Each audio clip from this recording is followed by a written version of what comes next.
I'm Liz Diller. I am founding partner of Diller Scofidio Renfro, and I was the partner in charge of the V&A East Storehouse. I'm David Allin, a principal at Diller Scofidio Renfro, and I've been the project architect on this project for the last 7 years. My name's Tim Reeve. I'm the Deputy Director of the V&A, and I've been leading the project to create V&A East for the last 10 years.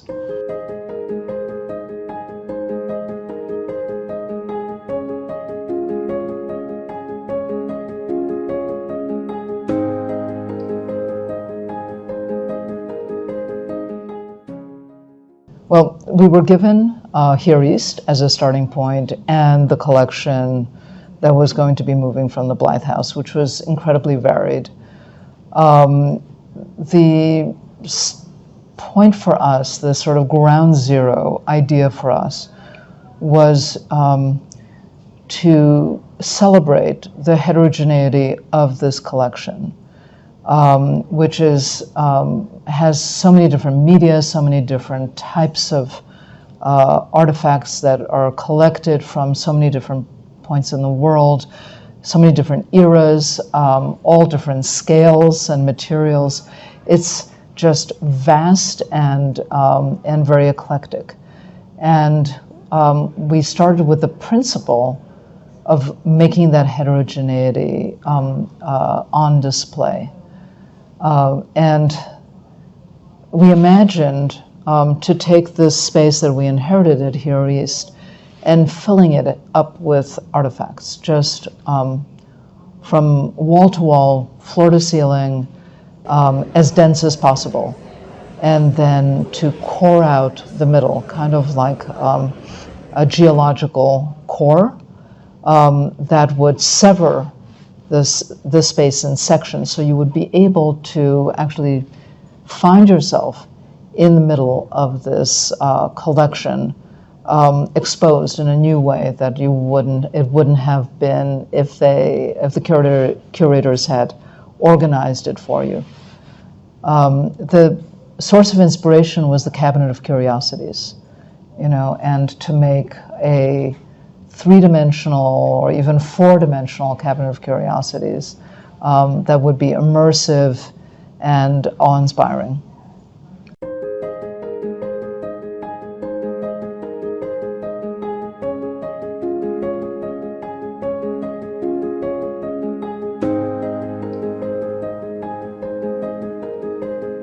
I think that one of the other inspirations for the project was Blythe House, where we found the objects originally. There was something really magical about going behind the scenes into a space that the public is not normally invited to go, and seeing things in the way they're stored for the logics of the collection space, not in a way that's interpreted and curated to the public. So it was really important that we found a way to hold on to that authentic storage system that the public could enter, and that became a lot of the work, really, architecturally, was keeping the storage system authentic and allowing the public to come in. So much of what we found at Blythe House already worked, but bringing the public in and moving it to this new location was a huge challenge.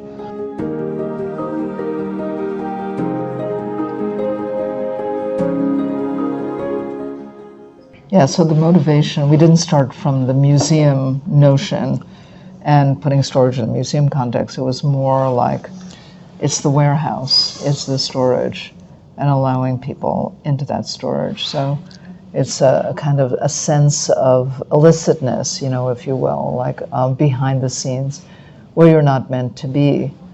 And in that way, it contrasted itself, very much to a museum experience where curators put everything out on a silver platter for you and even explain it to you. And so you understand what you're seeing through a filter.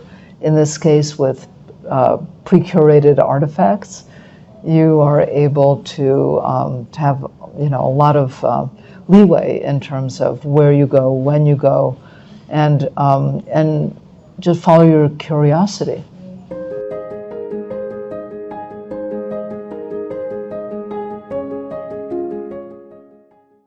Yeah, I mean, the idea really of Storehouse is to take the opportunity of moving our collection out of Blythe House to create a new type of museum experience. So we want to show the full working of the V&A, everything that goes on behind the scenes. In that sense, it is both a working building, but also a public experience. That was a really important aspect of it for us, is to create something that is genuinely a public building. Where visitors are drawn right into the heart of it and feel like they are allowed to enter, that they are welcome, and that they are immersed within the back of house world of the V&A.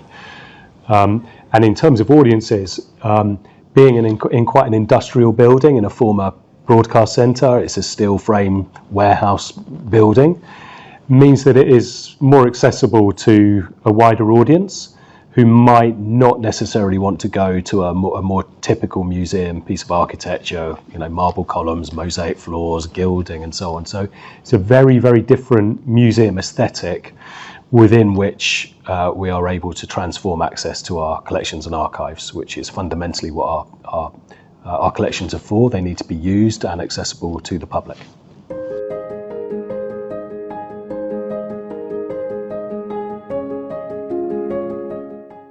Well, it's actually a functioning building. It's a functioning storage facility with people actually working in it, driving forklifts, moving things around. The artifacts are on pallets, which makes them easier to move, but they're kind of displayed in their indigenous kind of, a home, as if in a warehouse, and it is a warehouse.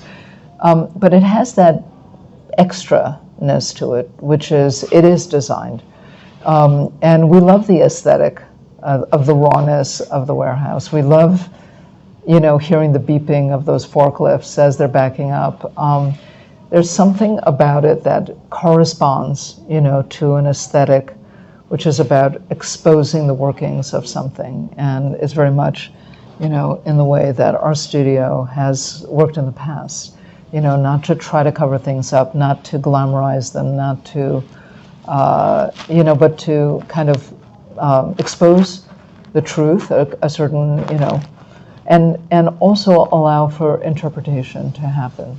So giving the public agency to, decipher on their own, to make their own course, of movement through the place, to democratize the space.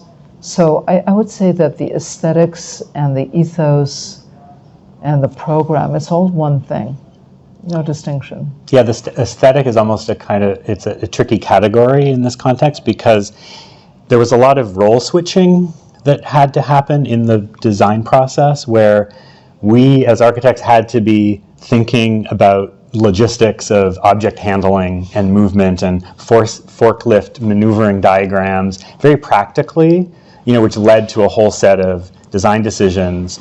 Similarly, the technical services team that's tasked with storing objects and securing them had to kind of adopt the persona of an exhibition designer, because all of a sudden this behind the scenes work that they're used to doing became on display. So, but we really pushed them to not change their habits, to just use the same methods that they would be using regularly when it was behind the scenes, but now exposed to the public. And the kind of beauty of that craftsmanship of finding a way to put a small piece of padding on an object with a rope and a piece of blocking to hold something, stabilize it, that craftsmanship and care that is present behind the scenes is now visible to the public, and that's really, I think, what we wanted to capture. And that's what was apparent in the Blythe House. When we went behind the scenes, we saw stuff in crates, we saw partially crated things. The partially crated things sometimes had these structures inside that, that really came from moving these objects and keeping them secure because they're fragile and they don't want to move around. So it expresses, these sort of inner workings that are not meant to be seen, really express these artifacts in a different way. And we love seeing that. And then half-shrouded chairs and, dresses that are entirely shrouded, but then you see the form, but you don't see the fabric, and you don't see the stitching, but you see the form. So this sort of ability to just get so much information, but be teased, into wanting to know more. That's what we wanted to capture here. And, because it's not we're not making it up, it is kind of what it is. We're able to take advantage of, the organic way that this whole thing evolved.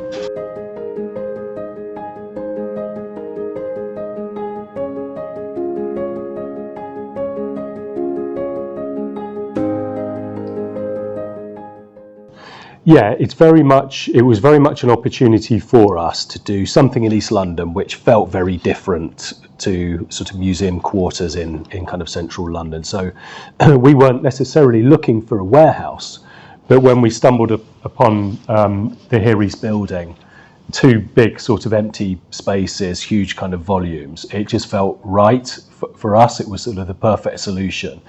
We needed lots of space. We liked the idea of an adaptive reuse rather than a new build. We liked the idea that for a public around here, around the 4 Olympic boroughs, who don't feel like national institutions are really talking to them, are really representing their interests, it felt like a great opportunity for it to be an industrial building, for us to create a very different look, feel, rhythm, atmosphere. Quite apart from the fact that it's brilliant for storing huge volumes of artifacts with room to spare. So it was a perfect alignment of lots of different things coming together. We wanted to open up the collection. We wanted to do something radical and pioneering. Fundamentally, though, we wanted it to seem relevant, contemporary and welcoming to a new audience, for a building that we kind of could sort of sense that they would feel was for them and that they could easily navigate and feel comfortable inside.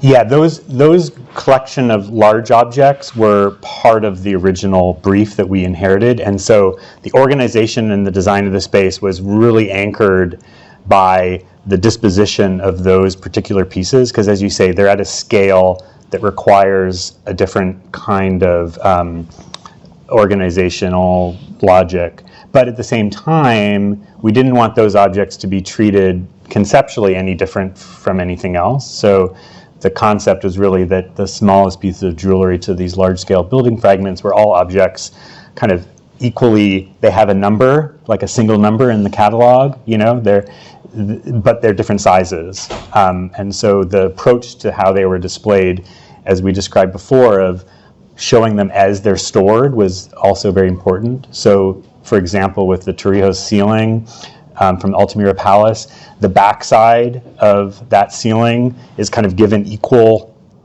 exposure to the visitor as the interior finished space, and you can see that history of layers of scaffolding and very careful work to fit the pieces together over time. You can see like 4 different tones of wood throughout history, even to the present, with the most recent work installing it, and that is fascinating to see, as well as the underside. Similarly, the Kaufman office, where you can see the plywood as a building material, and then see the edge of that plywood and the structure and work that's necessary to support it.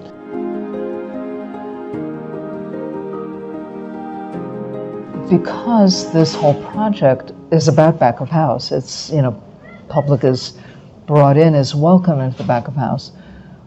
We just felt that every artifact, crates themselves, it's all in this sort of language of what it needs to be. It's just that the public is allowed to see it, and we design in such a way that to enable that to happen. You don't have to try so hard to see it. So the Altamira ceiling, you can get under it, you feel like you're in the space. It's kind of like a little mini gallery. But then when you look at it as an artifact, from across the way, you really understand the craft of it, and that, it's all special effects, it's all held there, by lumber. And so you have the marquetry inside and you have the lumber on the outside. And that juxtaposition was kind of delicious.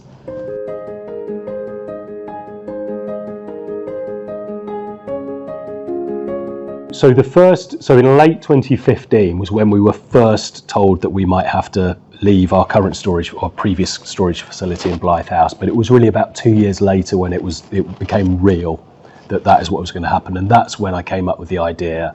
I was trying to sort of manage a couple of competing things. One was what to do with the collection. The other was how to define what the V&A East was going to be in the Olympic Park. And they felt like quite separate challenges at that point. And the sort of the light bulb moment was thinking actually they could be the same thing, that actually V&A East Museum and Storehouse could work together. It's made sense of V&A East, found us a new home for the collection. And that was really sort of early 2017 was when that idea really sort of took form. I think everyone knew within the museum it was a big moment for us. It was a sort of generational moment for the institution. But I also think everyone understood that if we were going to move the collection, which is an enormous logistical exercise, very expensive, hugely time consuming, that it was almost incumbent on us to do something different when we reached the other side. And almost the choice for us was do something like we've done at Storehouse, a very radical approach to storage as a cultural experience, or it would really probably have to be a more inexpensive warehouse facility out in the countryside somewhere. That the idea of having an inaccessible traditional storage facility in London was probably just not going to be allowed. So I think that sort of decision, that choice, I think was really clear to the organisation.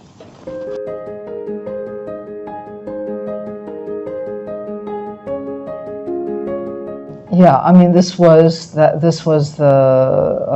spot. We inherited the building. I think our presence in the building is very subtle. We didn't make a big, sort of entrance. We're part of this sort of ecology of this area that's growing, and we know that, and we're working with that. But there was no specific architectural accommodation, on the exterior of the project that we took with our project. We, accepted the inheritance, and we chose to have a kind of a quiet voice because it's not a museum. It's not heroic. It's not attention grabbing. It's a working building. Again, that its beauty and its strength is that it's discovered, and not and it's not like it will be a destination, I know, but it doesn't really have to herald itself from the exterior.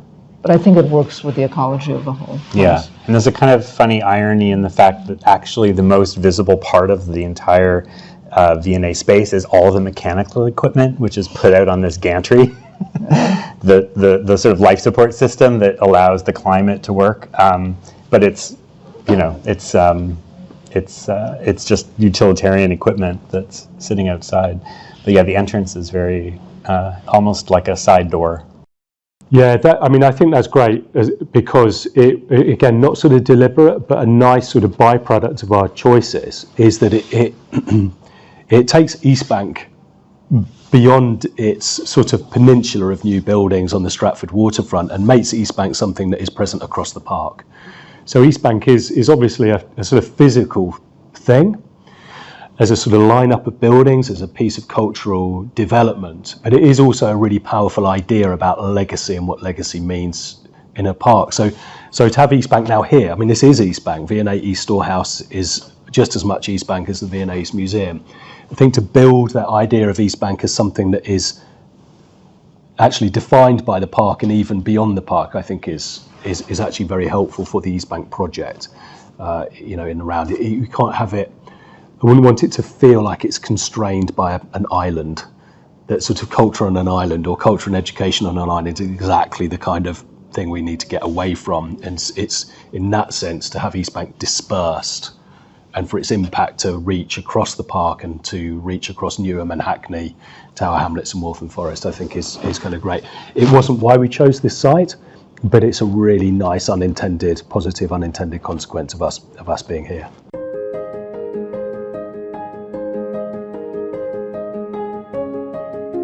This great dialogue between curators and conservators, that conservators want to protect the artifacts, usually in dark places that are inaccessible.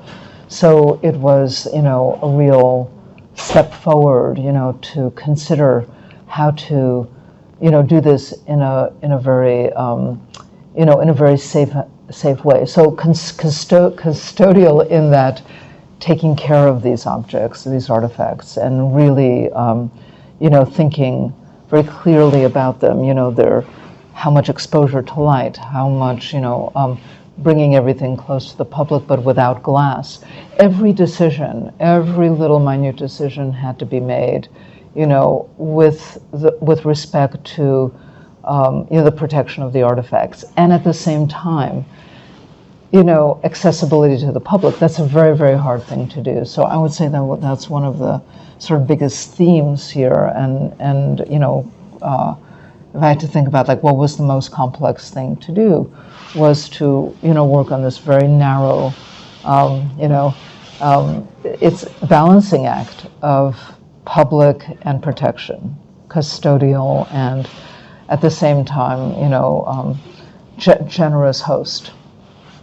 Yeah, I would just add that an object that is conserved in a hermetically sealed box with no light for 100 years with no one ever seeing it is not being cared for. Well put.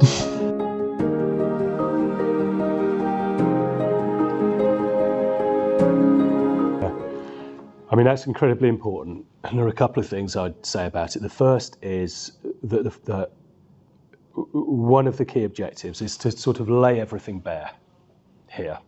So everything we have and everything we know about it, we understand, is laid out for public scrutiny and public interaction. Not hiding anything, everything is visible. Either it's visible around the collections hall, or it can be accessed through the Order and Object Service or Explore the Collections. So to maximise transparency, nothing to hide. Here it is, public collections. We're not going to any sense that somehow things that might be in some way contentious are being hidden away from public view. It's there. And then the second thing is to Storehouse across the board, but you've raised the Agra Colonnade and maybe Robin Hood Gardens is a sort of some similar sort of sensitivities around it, is to not presume that the way that we communicate about that object is a V&A curated narrative. So our research tells you that this is what you need to know about that object. The way that object is interpreted is very much by co-production. So the starting point is that we have a certain amount of knowledge about the provenance of that piece, but then we want to hear what other people want to know about it, what their reaction to it is, what it means to them, what it means to their community. So the co-production projects we produced, particularly the film around the Agra Colonnade, with diaspora communities from the four boroughs, is really part of that. This cannot be a place where a single narrative, mandated, as it were, by the V&A is the only show in town, is the only story to be told. It's there, it's presented in a certain way, and we want to interpret our collections and allow them to be co-interpreted, co-produced in that sense.